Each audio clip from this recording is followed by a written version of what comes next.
Well, for more, we can go to Riyadh. We're joined by Jason Greenblatt. He's a former White House Middle East Envoy and the author of In the Path of Abraham. He joins us tonight live from Saudi Arabia on the streets of Riyadh. Thank you very much indeed for being with us. And as I mentioned, you are there in Saudi Arabia right now. You're attending an event this evening, and as we can see, you have been openly praying and identifying as a Jew in Saudi Arabia. Can you tell us, first of all, a bit about your experience? Sure. So I've been coming to the region since 2017, and each time I come, it's different. More progress is being made, more openness. If you could see in the background, I'm now at an event called The Boulevard. I am wearing my kippah, which I wasn't sure I should do, but I'm here on vacation with my wife and my kids, and I thought to myself, it's time that if I can't do it, who can do it, right? No one's bothered me. Everyone has been warm, welcoming, kind, polite. It's really been an amazing, amazing trip. And I did it, by the way, for a couple of days in Qatar as well with my family.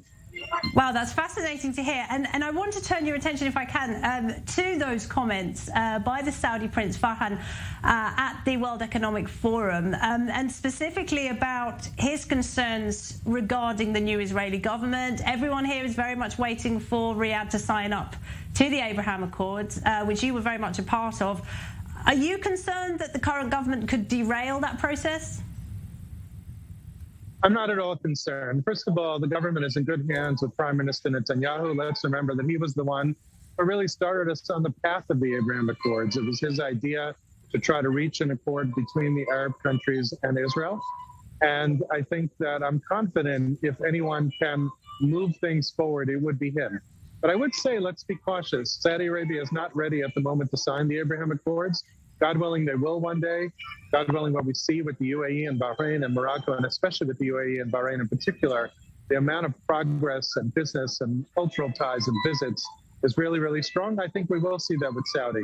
But the world has become much more complicated since the Abraham Accords were signed. I think we need to give Saudi Arabia time, a little bit of space, and let's appreciate what they've done so far with respect to the relationship with Israel. But I do believe there will be progress, and I'm not concerned about the Israeli government derailing it at all. And when you speak to people in Saudi Arabia, what are their thoughts about Israel and about the new government? I think largely they're curious about Israel. I think they certainly have concerns. Let's remember this has been decades of discussion about things about Israel that I don't believe are true. But I think especially the younger population are so incredibly interested in learning more. And in terms of the Abraham Accords themselves, I think they're very strongly supportive of the Palestinian people, as is most of the Gulf. But I think they see a future with Israel, not without Israel. I think they understand that Israel's enemies are their enemies. I think that they have a lot to gain from Israel, the same way Israel has a lot to gain from them. And I feel very bullish that we're on a path. But it is a path. It's a long, complicated path. And I think we should continue to build those bridges, which, by the way, is why I'm here and why I went to Qatar with my family. Those bridges are being built all the time. Would you say that the Saudis look to the UAE as a kind of a test case, and they see how that has been successful over the past couple of years, and that might encourage them to sign up more quickly? I certainly think that is a good way to look at it. But let's remember, Saudi is a different kind of country. It's a much larger country than the UAE. It's the keeper of the two holy mosques. There are a lot of reasons why they're not exactly the same, but certainly both the UAE and Bahrain are good examples of what could be and what should be. And I think they do look to that, and they see the success and the progress thus far. Back to those comments by the foreign minister. He linked normalization with Israel to the conflict with the Palestinians. That, of course, is not new. That is something that Saudi Arabia has been saying for many years now. But what kind of position does this put Israel in? What can it do with regard to the conflict to get Riyadh on board? Would it have to take concrete steps, do you think? I think what the Saudis are looking for, as are the other countries, is some sort of discussion. I think the comments from the foreign minister, and this goes back even to when President Trump released the peace plan, the proposed peace plan between Israel and the Palestinians, and the Abraham Accords. The language is very different today than it was. The Saudis are not making the demands of the Palestinians that they once made, that many Arab countries once made and still do.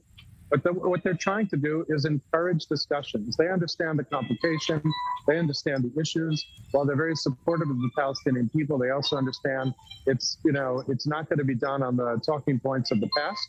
I think what they'd like to see is the Israeli government figure out a way to reach out to the Palestinians and start discussions. Even if we don't achieve anything, and at this particular time, it's so incredibly complicated, both with Ramallah and certainly the terrorists, the Iran-funded, the puppets, the terrorist puppets, Hamas in Gaza. They understand that it's complicated, but at least let's start having some sort of discussions. And by the way, that doesn't mean Israel should give up what its position is on what the Palestinians did at the United Nations. Israel's measures against the Palestinians, what the Palestinians did by bringing forth that resolution at the UN. Israel shouldn't give up on something like that. That's far too important for the Israeli government.